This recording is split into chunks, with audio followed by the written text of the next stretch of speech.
We are Steve and Jill. Together, we've been buying and reselling land since the 90s. Our data-centric approach leaves our buyers asking, how can you sell it so cheap?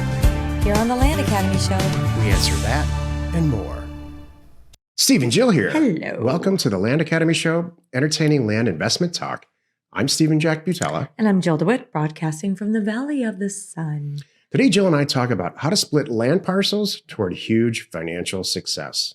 This sounds like a lot at first. Like, It is a lot. I know. This is not, I like to divide the whole land business and the education process into high school and college. And so splitting property is your last year of a master's degree and your first year of a PhD. Oh, okay, that's fair. That's kind of funny because a lot of people come to us with an associate's degree, or they're wrapping up their associates, or they're thinking about their associates, and they're like, "I want to do this." Hold on, everybody. I'm glad you bring that up because I'll tell you why they do that. Because for the same reason I originally said, "This is what I'm going to do: split property." It's that whole bottle case theory. You buy a case of beer for $12, or $24. There's 24 bottles in there. And you sell it for $3 each. It's not hard to do the math that you can make, $50. Exactly. $50 net on a case of beer. So it's the same thing with land. You buy 40 acres for $10,000. You split it all up into 1 acre parcels. This is all theory. And now you've got 40 properties you can sell for $5,000 each. Mm-hmm. That's the intrigue. I understand. Show me where to start, Jack. That's what they're saying. Before we get into it, let's take a question posted by one of our members on the landinvestors.com online community. It's free. And did you know that Jill and I personally instruct a handful of new and existing Land Academy members in a live class called Career Path? We do this every quarter. If you're buying, selling land and you think it's your career or you think you want it to be, give us a call.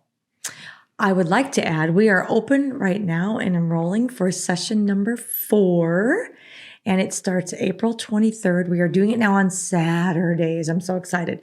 Go to landacademy.com/career path, and you'll find all the details there. This is not a commercial in any stretch, but I will tell you, one person a day is signing up for this. So Right. I expect it. What do we have? Typically 20 people? I'm making it a commercial because it's good. Why do you always say that? I hate commercials. I know. I hate selling and all that stuff. That's not what this is. Okay. We're here to instruct everyone how to buy and sell land. Yes, but we need to inform you. To a huge amount of success. So There you go. All right, Greg wrote, I was wondering for those of you that send out neighbor letters first, how much time you usually wait after sending the letters to list with the broker if you think you're not getting any interest from the neighbors? I'm getting ready to close, and I guess I should get drone video first, send neighbor letters, post on Facebook, etc. And then the last step would be to list with the broker if none of that seems to get much interest. Or maybe I have it all wrong. Also, when you do commit to list with the broker, you owe them commission no matter where the lead comes from, right? Okay, so first things first. I'm just jumping in here. I'll comment at the end. Okay. If it's necessary, because I know you're going to go with this. Right. I love where you're going with this. A lot of properties are fit into this model. And I love the neighbor letter, get the drones, get the pictures, market it yourself, try it.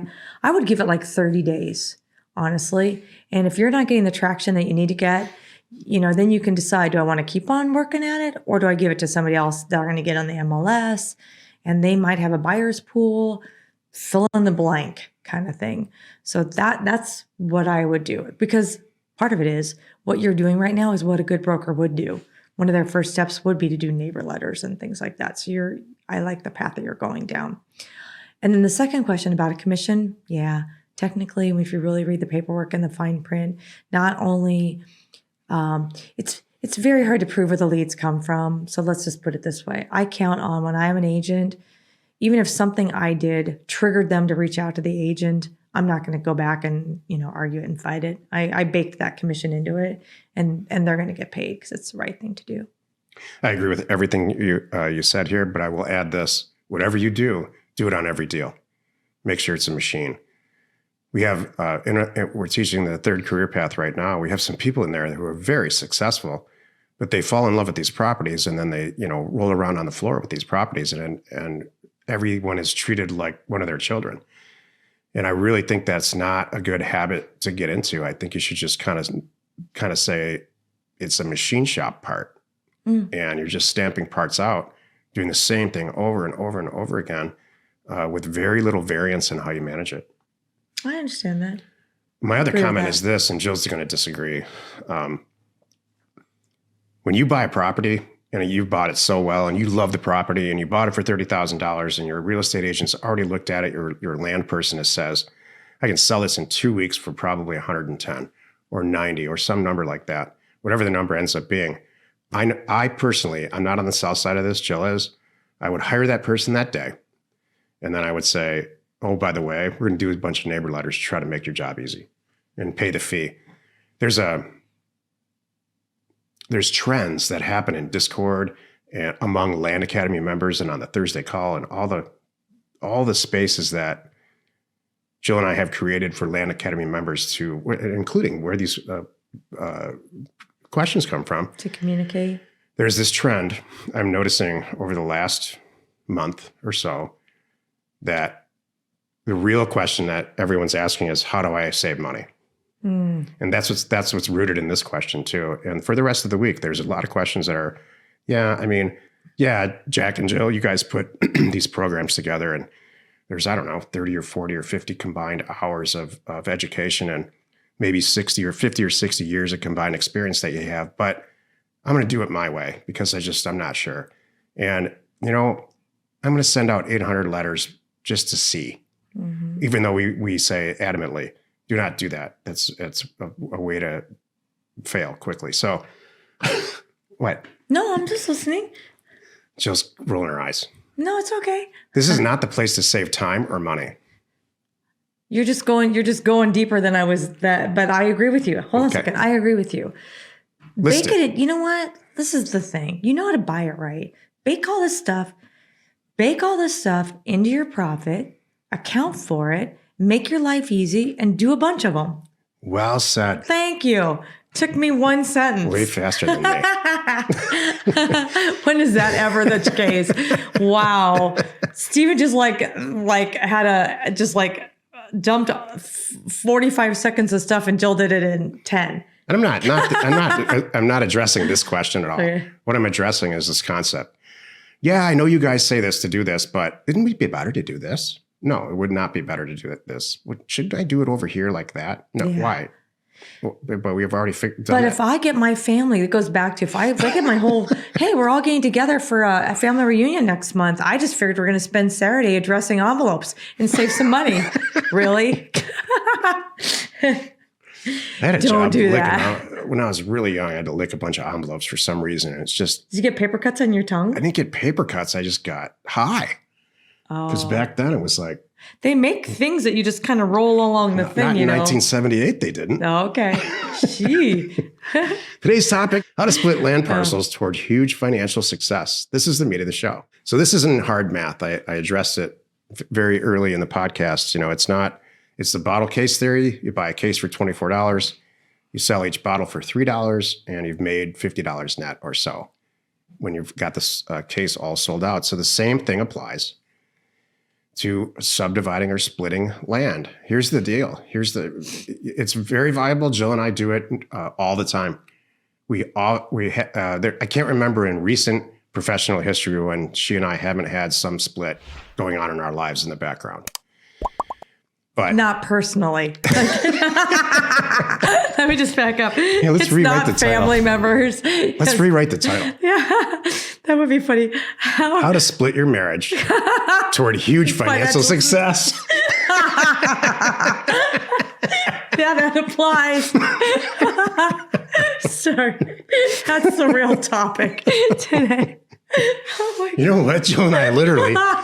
I'm just going to leave it at this. Jill and I literally have success in these areas. Yeah, we do. Separately successful, splitting up a marriage and then going on to get rich. Yes. Oh my gosh. That's great. That's a whole show. I know. It's TMI too. True.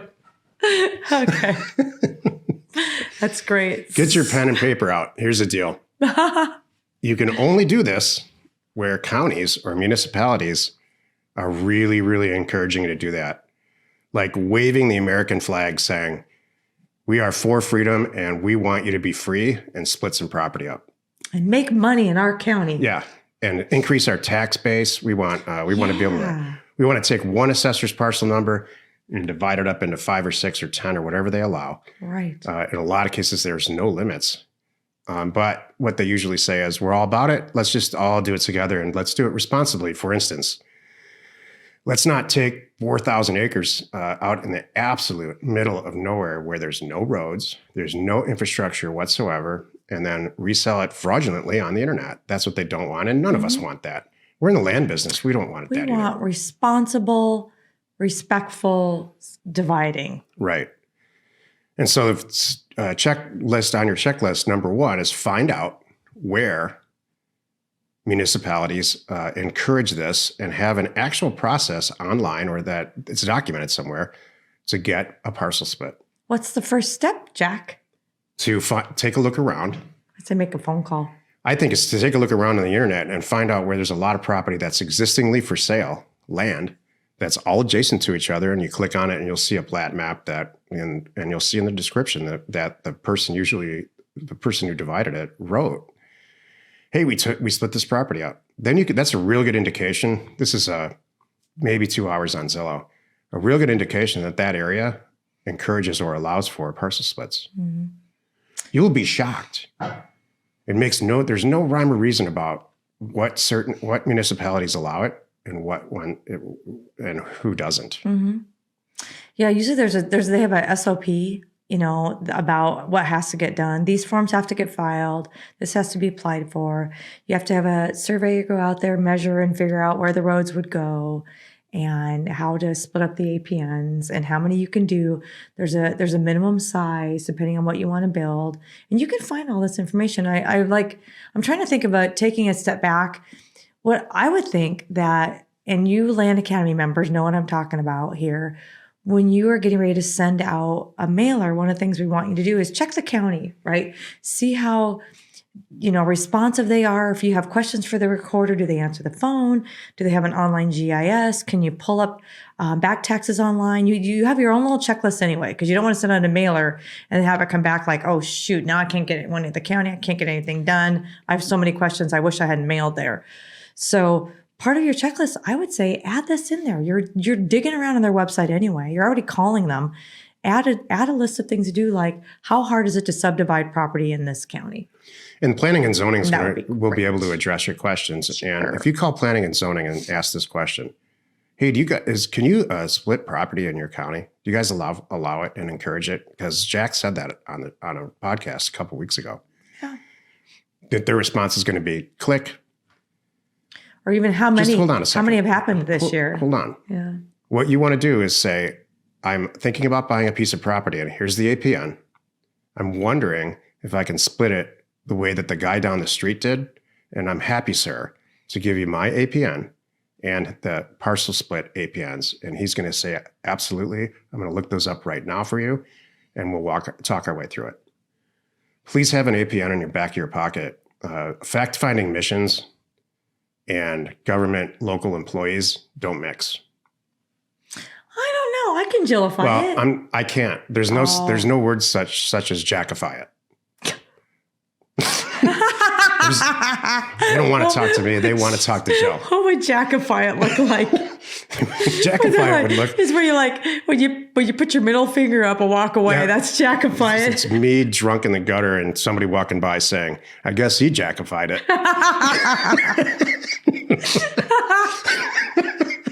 Well, that's a new thing too.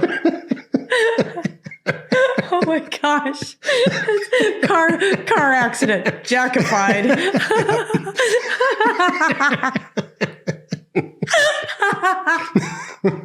Oh, no. And Jill's sitting in a mansion sipping tea. I guess she Jillified it.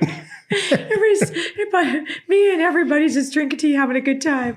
All right. So step 1 is to horse around the internet and find like-kind results. Step 2 is Jill's You're the pro. Call in and say, I noticed this guy did this and I want to do it too. So where's the instructions on how to do it? And I think you get a lot of traction if you approach it with an APN. Can I even say this? Because I'm saying I'm doing it on the recon level. I could say, what's the minimum size? What's the minimum? Well, they're going to respond to it with a big list. Like, well, it has to be this kind of zoning. The minimum size should be fill in the blank, an acre, acre and a half, because that's really to allow for septic, right? Waste management. And then a well is going to cost, then you got to do the math, because sometimes, right, especially right now, the cost of putting in these utilities is skyrocketing like everything else. Mm-hmm. I understand. Then you really need to sit down and do the math and see if it's all worth it, because it's going to take between a year, in best case, a year and 2 years.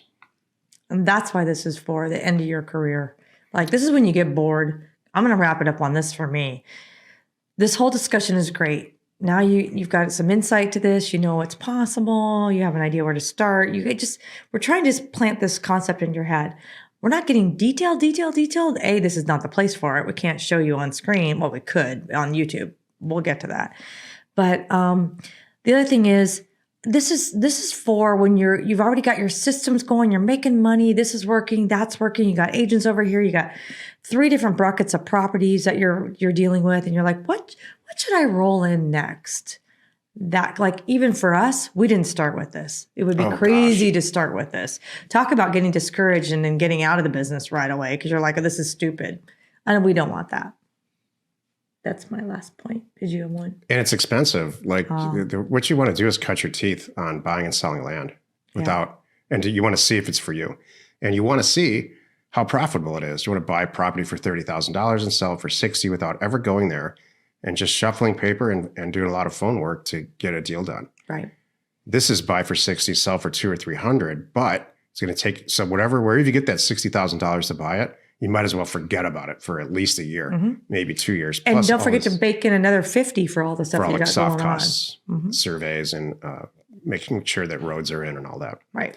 So the whole world is packed on the internet. All the land people talk about this, like, this is how much money you can make. They've never done it.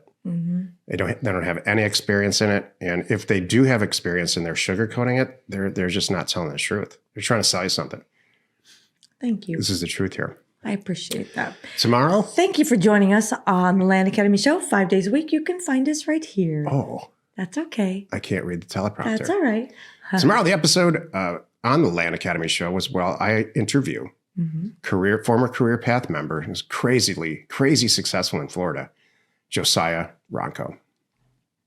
You are not alone in your real estate ambition. I have actually not seen that interview.